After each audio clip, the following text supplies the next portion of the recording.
Unidad. ¿Te has dado cuenta que es complicado mantener la unidad? La unidad social, la unidad laboral. ¿Y qué decir de la unidad familiar? Complicado. Dos personas desconocidas se unen en un solo matrimonio y a veces comienzan los conflictos. Cuando uno asiste por primera vez a una iglesia, de repente uno trata de buscar amigos y a veces esas relaciones se rompen, se fraccionan. ¿Cómo mantenemos la unidad? ¿Sabes que encontré en la lección de escuela sabática una cita que me llamó mucho la atención? Dice aquí, debemos apropiarnos de la gracia de Cristo, el único que puede hacer que la unidad familiar sea una experiencia de vida para todos los que la buscan con fe. Unidos a Cristo. Cuando nosotros nos unimos a Cristo, todas las cosas cambian. Por eso es que yo he llegado a la conclusión, y seguramente tú también, qué complicado es mantener la unidad en cualquier ámbito separados de Cristo. Porque Cristo es el eje que entre más nos acerquemos a Él, más unidos podemos estar. Hoy vamos a hablar justamente de eso. Vamos a hablar de la lección número 7, claves para la unidad familiar. Esperamos que la lección sea edificante para tu vida, como lo ha sido para nosotros al estudiarla. ¿Estamos listos? Quédate con nosotros en un momento. Iniciamos.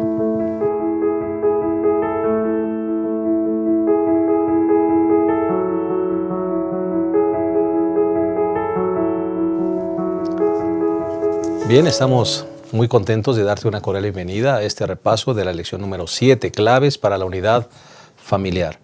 Esperamos que la lección pueda ser de mucha bendición para tu vida, como lo es para nosotros al repasarla. Estamos contentos también de darle la bienvenida a dos personas que estarán con nosotros en esta mesa de conversación, comenzando por la licenciada Fanny Velázquez de Bocanegra. Estamos contentos de que usted esté con nosotros y nos acompañe, hermano. Gracias, pastor. Muchas gracias.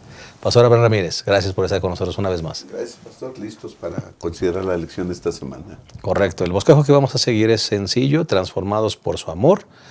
El segundo punto, dos caras del amor. Y la tercera, promesas incumplidas. Si les parece bien, vamos a hacer una oración, así como estamos, inclinemos nuestro rostro. Cariñoso Padre, queremos pedirte que tú nos bendigas en el repaso de esta lección.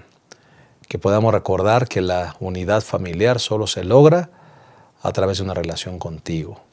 Y que realmente lo que nosotros expongamos en esta ocasión pueda ser dirigido por tu Espíritu Santo y nos conlleve a mantener la unidad en nuestras familias y unidad contigo. En el nombre de Jesús. Amén. Muy bien, vamos con el primer punto entonces, que es transformados por su amor. Hermana Fanny, Pastor Abraham, se habla de claves para la unidad familiar. ¿Cuáles son esas claves que propone la lección de escuela sabática para mantener la unidad, algo tan complicado de lograr? La unidad familiar es un desafío, un verdadero desafío, porque nunca se ha vivido esa experiencia, ¿no es cierto? Y hay muchas cosas que atacan a esa unidad.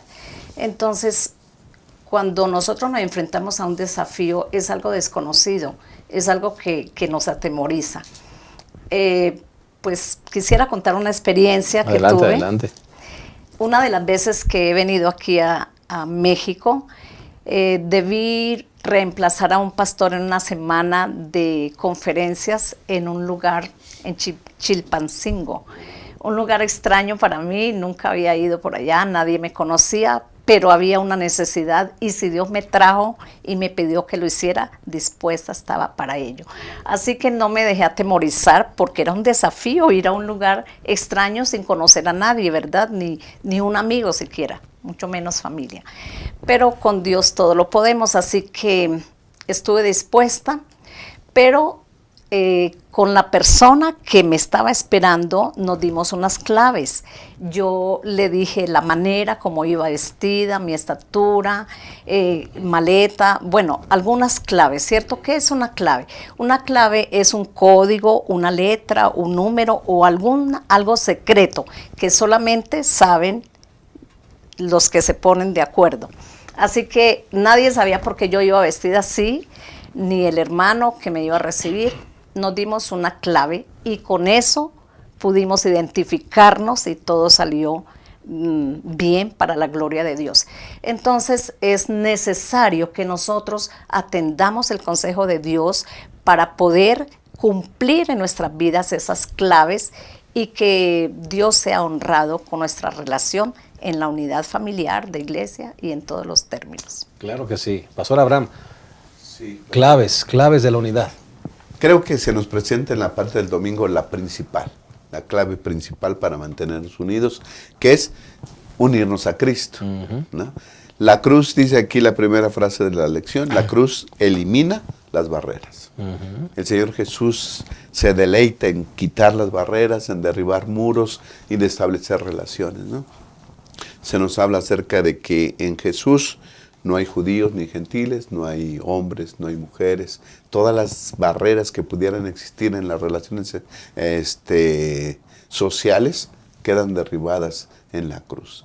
Así que lo primero es unirnos a Cristo. Cuando una persona se une a Cristo, entonces sus conceptos cambian, sus prejuicios se terminan, los pensamientos de exclusión se acaban y entonces Dios pone en nosotros pensamientos de inclusión, pensamientos de estar unidos con los demás, pensamientos de relación con los demás, ¿no? Así que la primera clave es estar en Cristo. Y dice aquí la lección que pensemos en un eje, ¿no? En un eje central donde convergen muchos rayos y entonces Cristo es el eje. Venimos todos y mientras más cercanos estamos del eje, del centro, más cercanos estamos los unos de los otros. Así que Cristo derriba y une a cada uno de los seres humanos. Y pastor y hermana Fanny, qué importante es esto, porque vivimos en una sociedad donde regularmente se levantan barreras raciales, barreras de idioma, barreras socioeconómicos, barreras en que es que yo soy de tal color y tú eres de otro color. Pero cuando nosotros vamos a la Biblia nos damos cuenta que en el concepto de Dios la unidad se puede mantener cuando acudimos a Él, como dice acertadamente el pastor Abraham. Acudiendo a Cristo, todas las barreras se derriban. Entonces somos uno en Cristo, se acaba el color, se acaban los títulos, pastor, se acaba todo. Y ahora, unidos a Cristo, podemos estar unidos entre nosotros. Qué interesante para nosotros que vivimos en comunidad religiosa. El Espíritu de Cristo, la gracia de Cristo nos prepara, ¿no es cierto? Nos puede transformar y ayudar. Porque ya vemos que 2 de Corintios dice, si alguno está en Cristo es una nueva criatura. Y todo lo pasado ya quedó atrás, ¿no es cierto? Ahora todo es nuevo. Entonces debemos estar dispuestos a hacer cambios en nosotros para que podamos llegar a esa unidad. Permitir que Cristo realice la obra de santificación en nuestras vidas.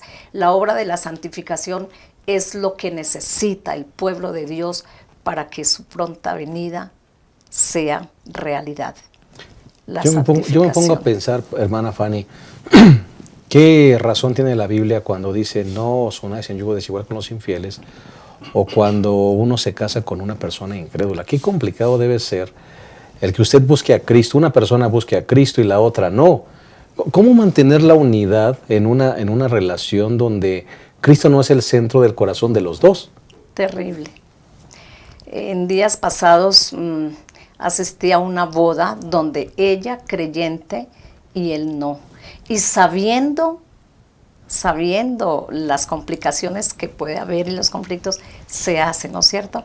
Pero es necesario someter nuestra voluntad a Cristo, ¿cierto? Someteos pues a Dios, allegados a Él, someteos y Él se allegará a vosotros. Dios puede transformar las vidas y nos ayuda a hacer esos cambios a través del Espíritu Santo. Podemos equivocarnos quizá, ¿no es cierto? Porque somos humanos, pero desde que tengamos la convicción y firmes en la fe, pues vamos a salir adelante, porque el Señor quiere la unidad y Satanás quiere la diversidad, la división. Entonces busca las maneras que más se acercan a nuestro corazón para intimidar la unidad y hacer la separación. Pero yo aconsejo a todos los hermanos, y esto no importa los errores que cometamos o las maneras de ver a nuestro parecer, que busquemos a Cristo, porque es el único centro. Sin Él no podemos hacer nada. Amén. En cualquier aspecto de la vida, Cristo debe ser el centro. Amén. Pastor Abraham. Sí, pastor, se nos dice que Cristo es el mediador de toda relación. Como que es el árbitro, ¿no? Es el que se pone en medio de toda relación. Llámese entre esposos, llámese entre amigos, entre hermanos de iglesia. Cristo debe ser el mediador, porque Él dicta las normas y las leyes de cómo nos hemos de relacionar. Y además, si el hermano está junto a Cristo y yo estoy junto a Cristo, de seguro que nos vamos a llevar bien. Porque cuando el que viene a Cristo, sucede un milagro. Somos transformados, ¿no? Y entonces ya no buscamos nuestro bienestar, sino el bienestar de los demás, el bien para los demás. Por eso dice Efesios capítulo 4, 31 y 32, dice, toda amargura, enojo, ira y voces y maledicencias sea quitada de vosotros y toda malicia. Entonces cambiamos. El Señor Jesús nos cambia, nos transforma y ya no nos enojamos con nosotros, ¿verdad? Toda malicia, toda intención mala es quitada de nosotros. Y el versículo 32 dice, antes ser los unos con los otros, benignos, misericordiosos, perdonándonos los unos a los otros, como también Dios os perdonó en Cristo. Así que entonces somos transformados. La clave es venir a Cristo y dejar que Él nos transforme y Él nos cambie. Y que ponga en nosotros ese vínculo, ese pegamento, que es el elemento principal de toda relación, que es el amor de Dios, ¿no? Que se va a mostrar en toda relación y que es necesario en toda relación. El amor ágape, dice aquí nuestra lección. Ese amor que uno ama, aunque el otro no nos ame. Amar aunque el otro no regrese ese amor, ese afecto. Amor aunque el otro no lo merezca. Ese es el amor agape. Y eso es cuando Dios nos transforma, nos los da como un regalo para que podamos tener buenas relaciones con los demás. Me llama la atención que la lección de escuela sabática menciona a Juan el Amado. Pero resulta que ese Juan Amado no siempre fue como nosotros nos imaginamos a Juan el Amado, siempre recostado en el pecho de Jesús. Dice la lección que Juan no era digno de ser amado. Dice esta cita, era orgulloso, con ansias de poder, crítico y temperamental. Más adelante en su vida recordó que Jesús continuó amándolo a pesar de estos rasgos. El amor de Jesús fue cambiando a Juan poco a poco y esto le permitió amar a los demás en unidad cristiana. Qué hermoso, ¿no, pastor? Sí, claro. Es que el amor no es innato en el hombre. La tendencia del hombre es el egoísmo, el pecado. Tenemos que ir a Jesús para que Él implante su amor en nosotros y nos transforme y que nos dé su amor para que toda relación se pueda llevar a cabo, ¿no? Hermana Fanny, y ahora este Juan, el que era tosco, crítico, temperamental, ahora se reconoce como Juan el Amado, transformado por el poder de Cristo. Claro que sí, porque así como el vínculo de la familia es el más estrecho, vínculo matrimonial, es el más estrecho, el más tierno y el más sagrado, entonces Dios ilustra lo divino a través de lo humano, ¿no es cierto? Cuando nosotros nos relacionamos con Cristo, digamos, todas esas características de Juan eran en su vida antigua, pero ahora en Cristo debía ser una nueva persona. Entonces, cuando nosotros nos unimos estrechamente con Cristo, que es la fuente del verdadero amor y de todo lo noble, de toda la dulzura, nuestros rasgos van cambiando, ¿no es cierto? Y podrá ser perfecto si nosotros estamos sellados con el poder del Espíritu Santo. Cuando una pareja, digamos, lleva un hogar de una manera inteligencia, en el temor de Dios, Él se encargará de suplir lo que nos falte o de quitar lo imperfecto que tengamos, así como lo hizo con Juan, su discípulo amado. Así que de todas maneras, nosotros debemos atender a ese llamado que Dios nos hace. Amén. Y estar dispuestos a estar en un vínculo estrecho con Él para que podamos entonces cumplir con la unidad de nuestra familia, de nuestra iglesia, de nuestra comunidad. Claro que sí. Antes de hacer la pausa, me gustaría solamente preguntarte y preguntarme, ¿somos orgullosos? ¿Con ansias de poder? ¿Críticos, temperamentales? Solo pueden cambiarse esos rasgos unidos a Cristo. Y cuando Cristo mora en tu corazón, todas esas asperezas se van a limar y vas a poder mantener la unidad en cualquier área de tu vida, incluyendo tu familia. Vamos a hacer una pausa. Regresamos a la lección 7, claves para la unidad familiar.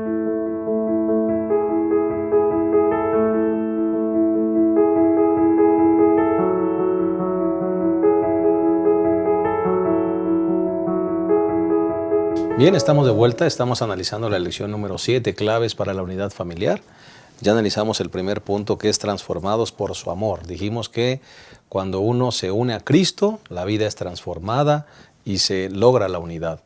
Vamos a hablar en este segundo segmento de las dos caras del amor. El amor por uno mismo y el amor a nuestros semejantes. El amor a uno mismo se llama egoísmo. El amor a los semejantes se llama sumisión. Y vamos a analizar estos dos términos que son tan importantes. En primer lugar, hablemos del egoísmo. La lección dice que desde niños lo somos, queremos lo mejor, queremos el juguete más grande, queremos ser los primeros en la fila, no pensamos en los demás y definitivamente debemos abandonarlo. En las relaciones familiares, el egoísmo es un enemigo terrible. Es más, me atrevo a decir que una persona egoísta no puede estar casada, porque una persona egoísta solo vive para sí. Hermana Fanny. Nosotros cuando somos egoístas, ahí viene el orgullo, ¿no es cierto? Y entonces viene la rivalidad y vienen los problemas. Me gustó mucho este pensamiento con que comenzaba la lección. Dice, si se pusieran a un lado el orgullo y el egoísmo, 5 minutos bastarían para eliminar la mayoría de las dificultades que existen en la sociedad, incluyendo el matrimonio. Hay dos palabras, a ver, cuando no hay unidad hay independencia, ¿cierto? Y la independencia entonces me lleva al individualismo. La independencia y el individualismo entonces aumentan nuestra importancia. Me siento mejor que los demás, me siento más guapo, me siento más capaz, etcétera, porque estoy pensando en mí y no estoy dependiendo de Dios. Y esto es una señal de debilidad. Yo no soy poderoso, porque no estoy unido, ligado a Cristo, y es peligroso que nosotros sigamos estos sentimientos porque nos llevan allá, a lo que el diablo sintió en el comienzo, egoísmo y orgullo. Cristo vio que era necesario la unidad en la iglesia y entonces Él lo dijo, ¿no es cierto? Instó a sus discípulos para que fueran unidos en Él y por eso estuvo con Él 3 años enseñándoles, mostrándoles el camino a seguir. Tan solo en la unión hay solución a los problemas, ¿no es cierto? Por eso Pablo exhorta a sus hermanos. Él dice en 1 Corintios, os ruego, hermanos, por el nombre de nuestro Señor Jesucristo, que habléis todos una misma cosa y que no haya entre vosotros disensiones. Antes seáis perfectos, unidos en una misma manera. ¿De qué? En una misma manera y en un mismo parecer, porque nosotros somos individualistas y el Señor nos dice también, el egoísmo viene desde que nosotros nacemos, ¿cierto que sí? Y en Efesios también hay otra cita en la cual el apóstol dice que nosotros no consideremos a los demás más importantes que a nosotros mismos.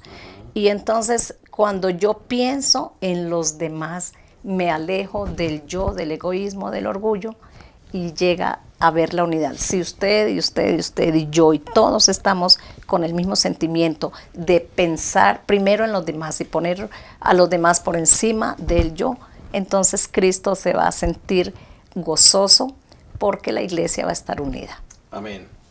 Observa. Sí, pastor. A veces decimos que lo antagónico al amor es el odio, pero lo antagónico al amor es el egoísmo. ¿No?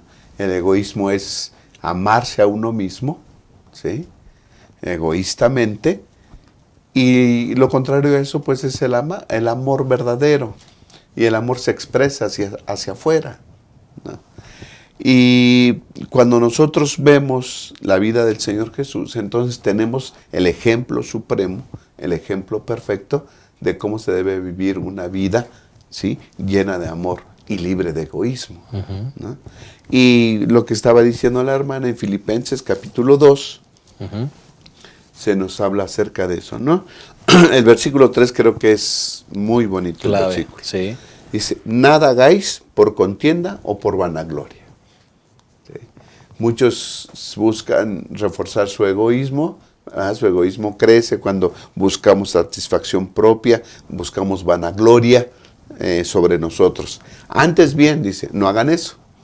Antes bien, en humildad, estimándoos inferiores los unos a los otros.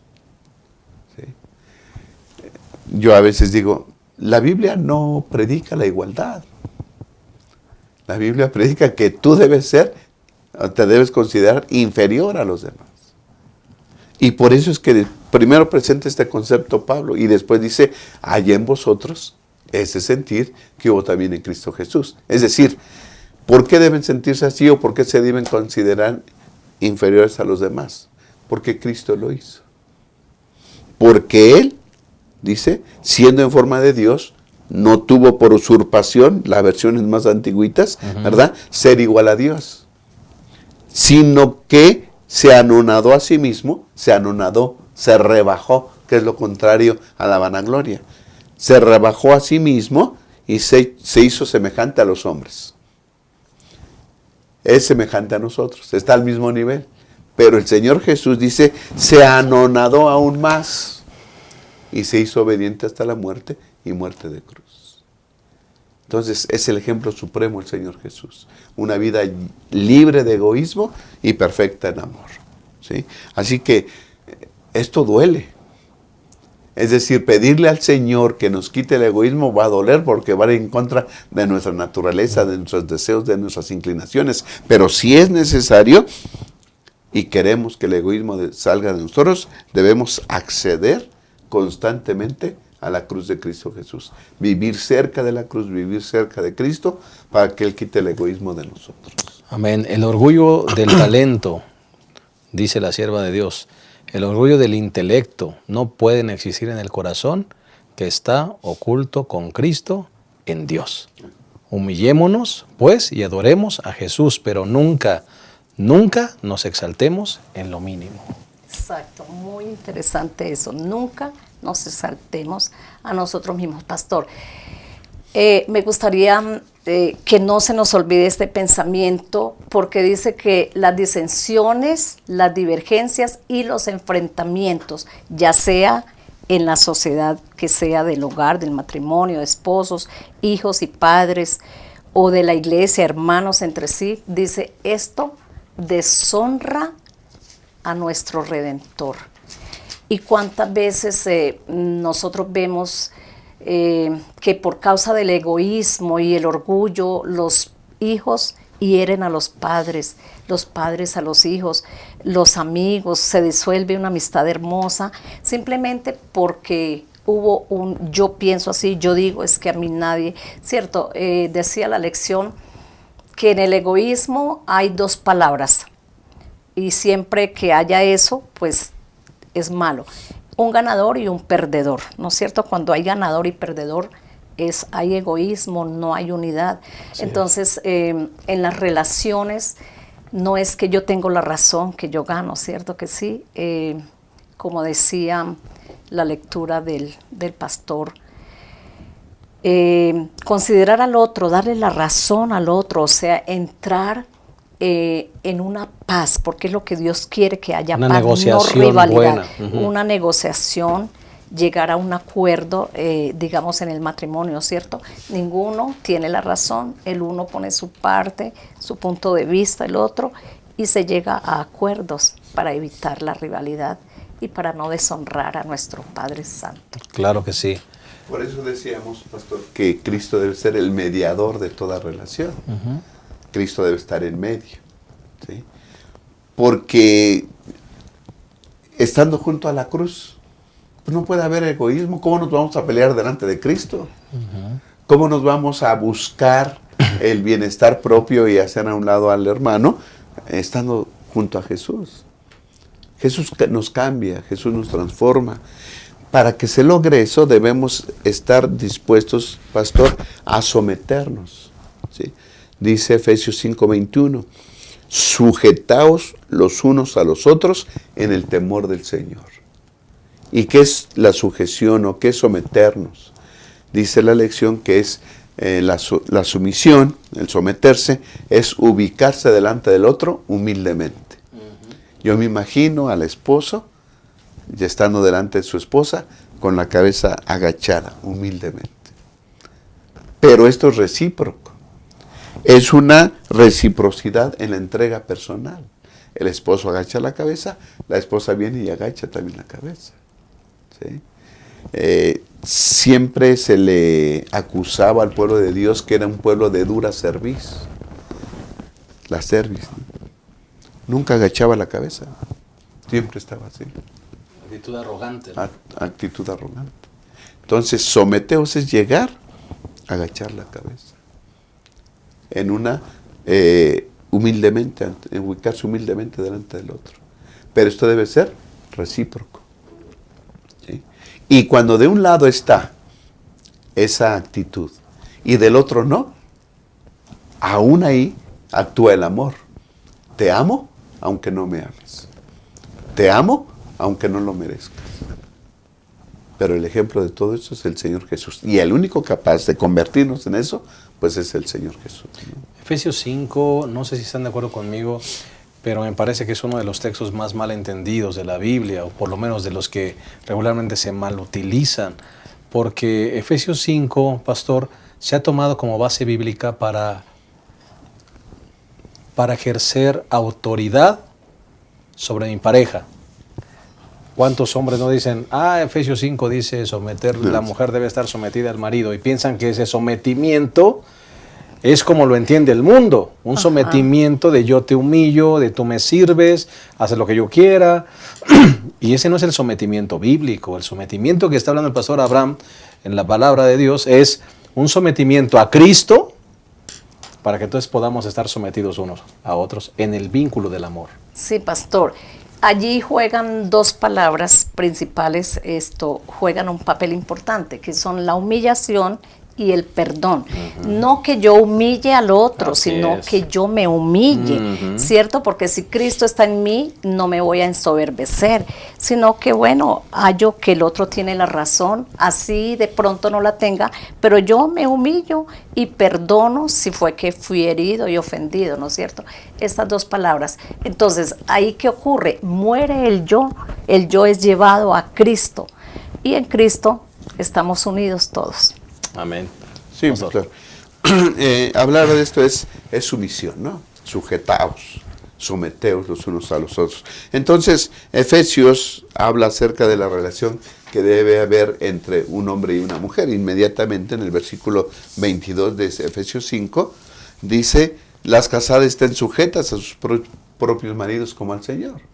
Y eso es lo que algunos malinterpretan, ¿no? No, yo soy el que mando, tú eres la que se debe someter, y entonces yo mando y digo cómo se deben hacer las cosas. Pero más adelante dice que los esposos deben amar a sus esposas. Yo digo que hay niveles, ¿no? Uno, dice el versículo 28, así también los maridos deben amar a sus mujeres como a sí mismos. Estamos en igual de circunstancias. Te amo como me amo a mí mismo, pero... Dice el versículo 25, maridos, amad a vuestras mujeres, así como Cristo amó a la iglesia. Más allá. ¿sí? Entonces debemos amar a nuestras mujeres, esa reciprocidad en la entrega personal debe ser pues de ambos. Y después habla de la relación de padres e hijos y de la relación de trabajadores y amos, ¿no? O sea, los que pues dan trabajo, los patrones. San Lucas capítulo 3, a mí me gusta mucho cuando Juan Bautista está bautizando ahí en el Jordán, donde predica él. Y llegan muchas personas y aceptan el bautismo, pero no saben qué hacer. Y preguntan, ¿qué hacemos? Y las gentes le preguntaban diciendo, ¿qué haremos? Pues ya nos bautizamos y ahora ¿qué hacemos? Respondiendo él les dijo, el que tiene 2 túnicas, dé al que no tiene. Y el que tiene que comer, haga lo mismo. Y entonces llegaron unos publicanos para ser bautizados y le dijeron, maestro, ¿qué haremos?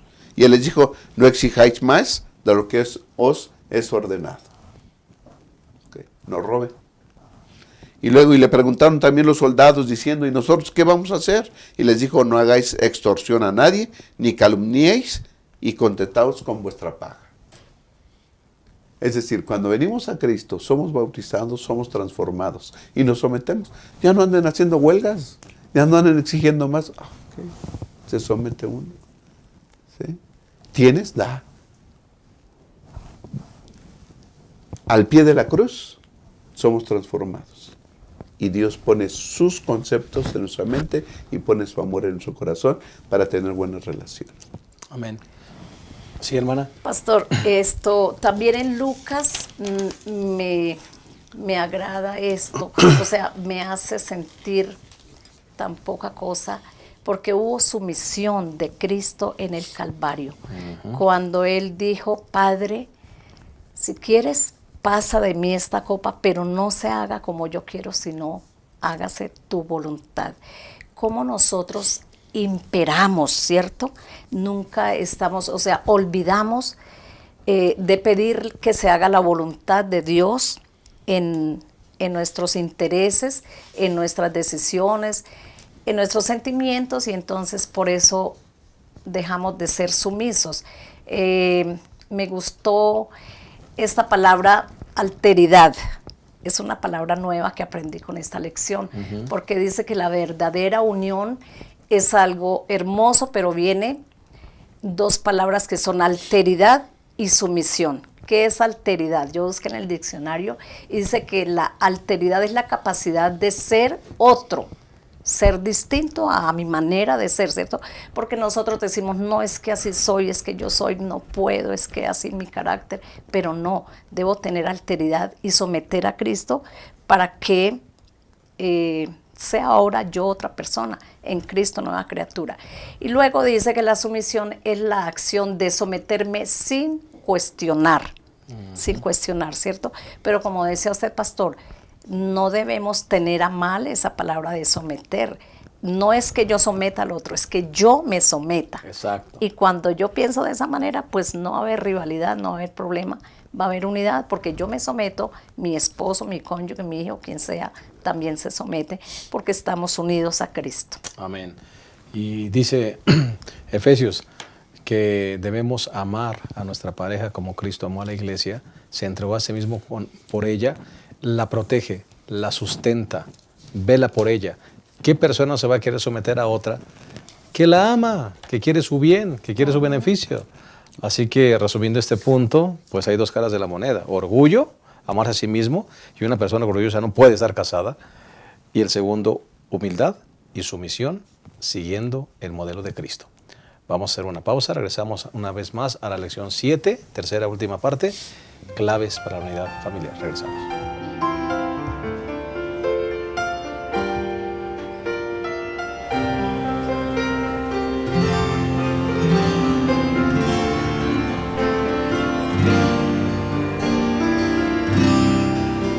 A Él mi vida ofrecí, pensé hacerlo así, mas pronto le negaba yo, no sé qué me pasó,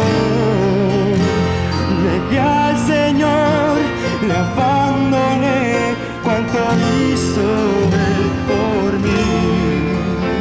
Y ahora va camino ya del Calvario a morir.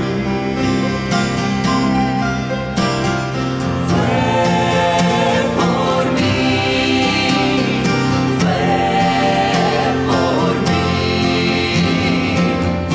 en la cruz murió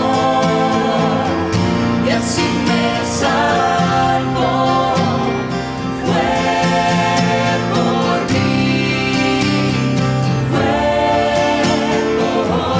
mí, en el Calvario su vida dio por mí. Dejándome el control me dijo, ve y no peques más. Y desde entonces ya no soy lo que era tiempo atrás. Yo solo vine a agradecer la nueva vida que Él me dio. Y ahora va camino ya del Calvario a morir. Fue por mí,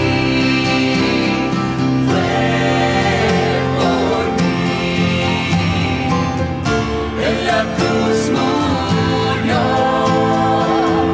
y así me salvó. Fue por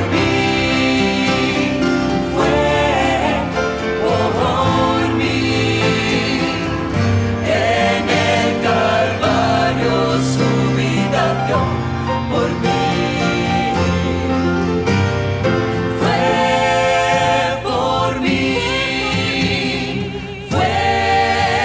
por mí, en la cruz murió y así me salvó. Fue por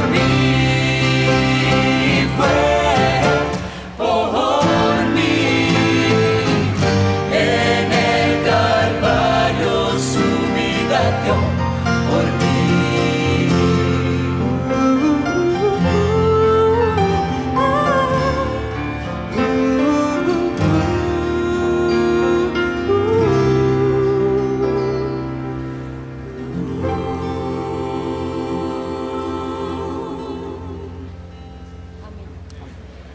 Estamos llegando a la tercera y última parte de esta lección 7, claves para la unidad familiar.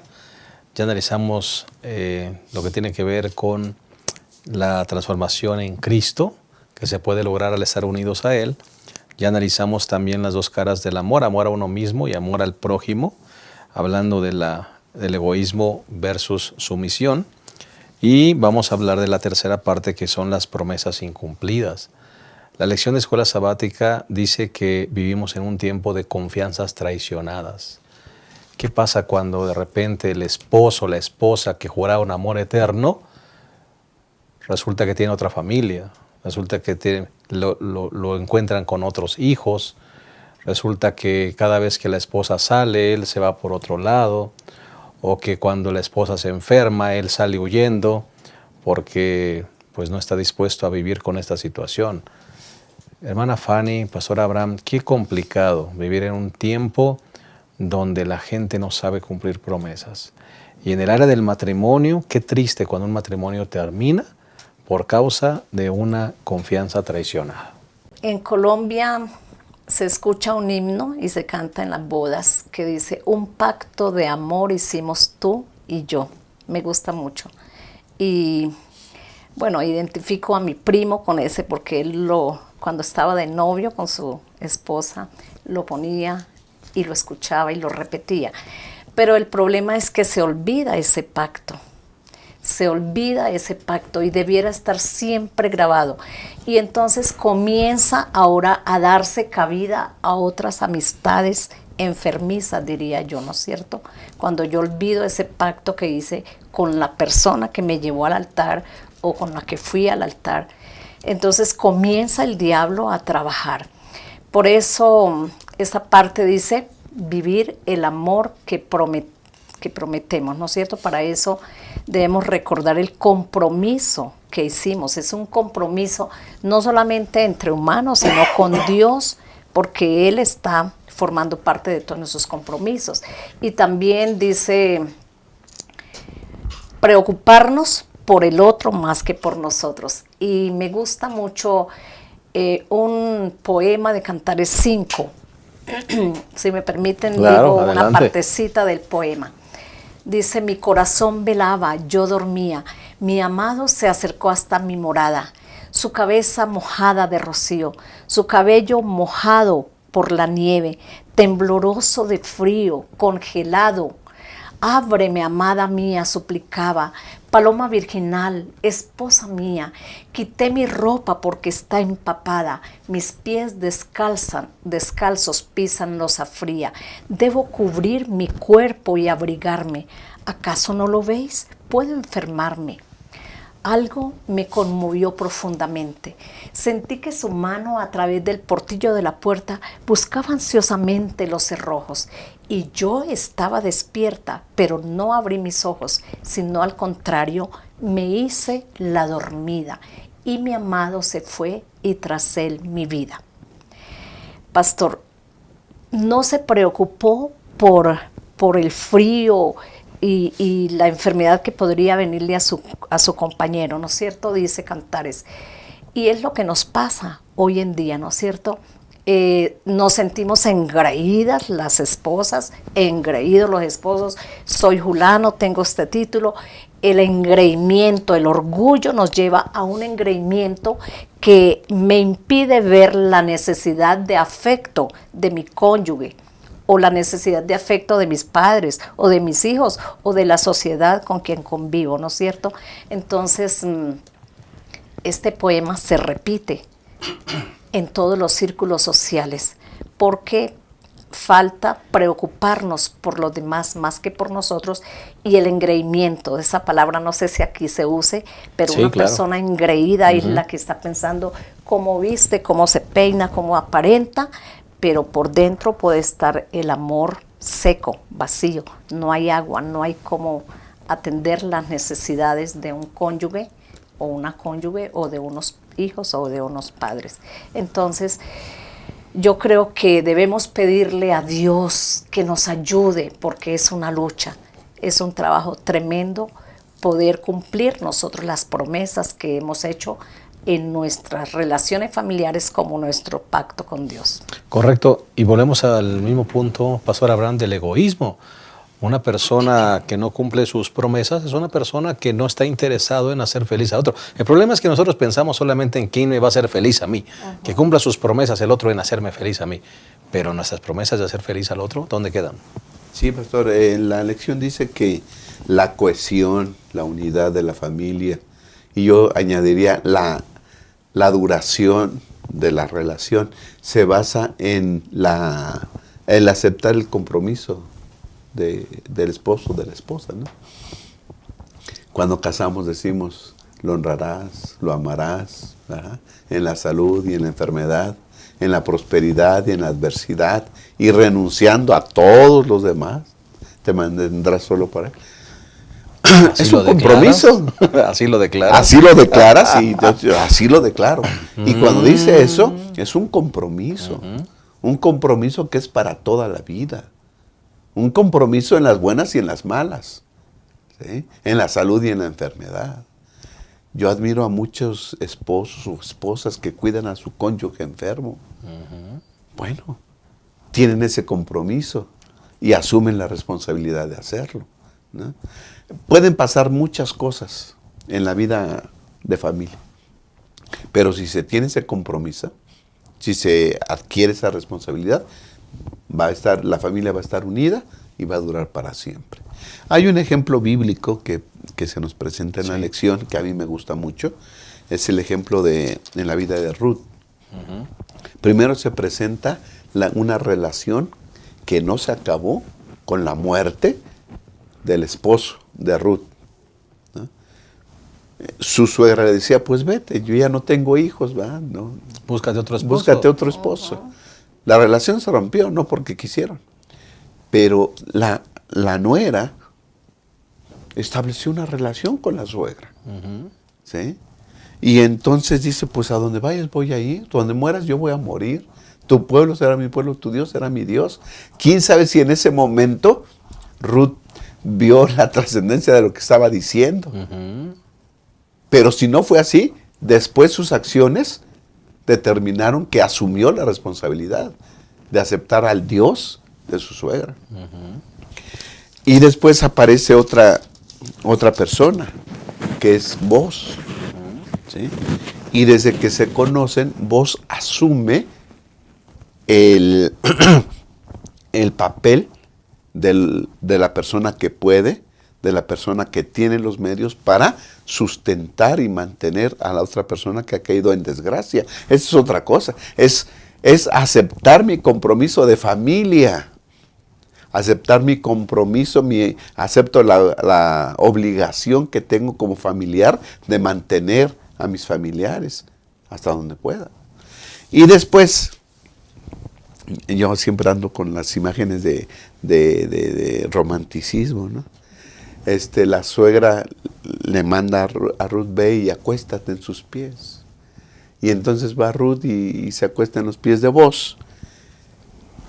Y entonces este hombre se da cuenta que hay alguien acostada a sus pies y le dice, ¿quién eres? Ruth 4:9. Y ella respondió, yo soy Ruth, tu sierva. Extiende el borde de tu capa sobre tu sierva, por cuanto eres pariente cercano. Tú nos puedes redimir. Tú eres el Redentor, ¿verdad? Tú eres el que puede suplir todas mis necesidades. Yo no me voy a preocupar de nada. Extiende tu capa, tápame. Acepta un compromiso, acepta la responsabilidad. Y dice que Boaz la cubrió. Cuando la cubrió, Boaz dice, yo acepto todo lo que venga. Tú me puedes redimir porque eres pariente cercano. El Goel, pariente cercano. Es cierto que soy tu pariente, pero hay otro más cercano. Él te va a redimir. Si Él no te redime, si Él no acepta esa responsabilidad, yo la asumo. No te preocupes. Esa seguridad nos da Cristo. Porque Él asumió la responsabilidad de salvarnos. Porque nos ama. Ese es el ejemplo máximo que tenemos. Nos cubrió con su manto de salvación. Así es. Entonces nosotros también en toda relación que tengamos debemos asumir compromisos y responsabilidades. Porque ese es el ejemplo de Cristo Jesús. Amén. Hermana. Y esto, cuando no asumimos ese compromiso, esto nos lleva a comportamientos negativos, ¿cierto? Desfavorables que van rompiendo las relaciones. Entonces, digamos en el poema que dije de Cantares, esta mujer no pensó en el otro, ¿no es cierto? Y comenzó a romperse la relación hasta tal punto que él tuvo que irse porque ¿qué iba a hacer, no es cierto? Es demasiado sagrada la responsabilidad de un esposo y una esposa porque son además ejemplo. Los hijos entran en ese ambiente en el que se están viviendo de rivalidad, de unidad, como sea. Lo que Dios quiere es que asumamos el compromiso. Y el problema del mundo hoy es que no asumimos el compromiso. Pero para que haya unidad, eso depende de la manera de cómo los miembros de la familia asumen esa responsabilidad y ese compromiso, así como lo hicieron todos estos personajes de la Biblia. Porque el compromiso no es solamente entre esposos, ¿cierto? Padres e hijos, entre hijos con padres, entre esposo y esposa y entre las demás personas que convivan en familia o en este caso de la iglesia, la responsabilidad. El orgullo es el que rompe todos los lazos, pero el amor verdadero en Cristo nos lleva a la unidad. Amén. Pues con este pensamiento hemos terminado nuestra lección. lección 7 claves para la unidad familiar, y vamos a despedirnos como lo hemos acostumbrado con una frase, con unas palabras de resumen de cada uno de los que componemos esta mesa, comenzando con el pastor Abraham. Sí, pastor. Ya repetimos la clave para toda relación y para la unidad en la familia, que es que estemos en Cristo Jesús. Acudamos constantemente a la cruz para que podamos ser transformados, para que cambien nuestros conceptos y que implante en nosotros el amor. Y me llamó la atención lo que recitó la hermana. La mujer no le abrió al esposo. No quiso entrar en esa intimidad, aunque después lo buscó ella por las calles. No quiso abrir. Jesús, nuestro Redentor, está a la puerta también. Está tocando. Está diciéndonos que Él asume la responsabilidad de salvarnos. Todo depende de qué respuesta vamos a dar. Abramos la puerta de nuestro corazón y dejemos que Él nos transforme y nos redima. Hermana Fanny. Algo que me lleva también al romanticismo es las respuestas suaves, las palabras amorosas, ¿no es cierto? Porque cuando yo tomo una postura de estar prevenida, ¿no es cierto? O prevenido, entonces rompo ese romance, esa delicadeza. La mujer espera suavidad, amor, así como Cristo nos ha dado amor, amor y amor por todas partes. Entonces, las respuestas suaves apagan el enojo, la sencillez, la dulzura y el tierno amor que es sufrido, que es benigno. Esto está resumiendo, ¿cierto? Todo se resume en el verdadero amor. Y ese amor viene de Cristo, porque Él nos puede capacitar, porque Él es amor, nos capacita, y entonces nos hallaremos listos para enfrentar las dificultades, los problemas, y para ser unidos y prepararnos para el reino de los cielos. El Amén. amor proviene de Dios y en Dios lo encontramos. Amén. Me gustaría concluir con esto que se leyó en una parte del segmento. El amor de Jesús fue cambiando a Juan poco a poco y esto le permitió amar a los demás en la unidad cristiana. Solamente el amor de Cristo nos puede cambiar. Tenemos rasgos de carácter desagradables, tenemos un carácter que está causando división en nuestras relaciones, incluyendo la familia.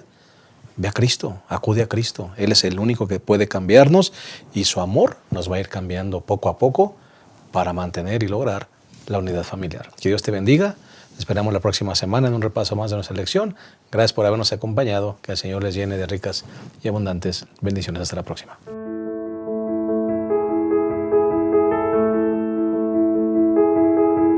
La homosexualidad es un tema muy controversial que hoy se habla en muchos ámbitos, pero no siempre desde los mejores puntos de vista.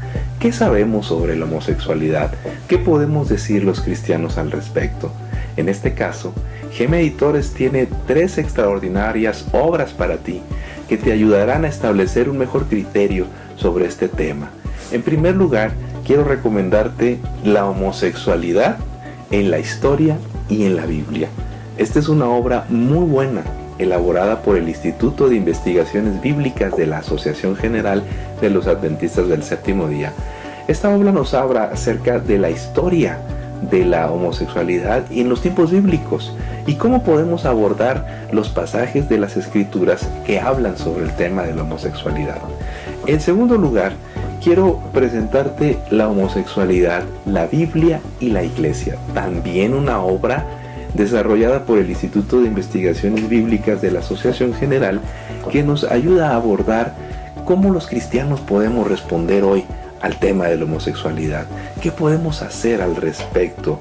Es una obra breve, pero muy puntual y muy importante para que tú y yo la leamos en este tiempo.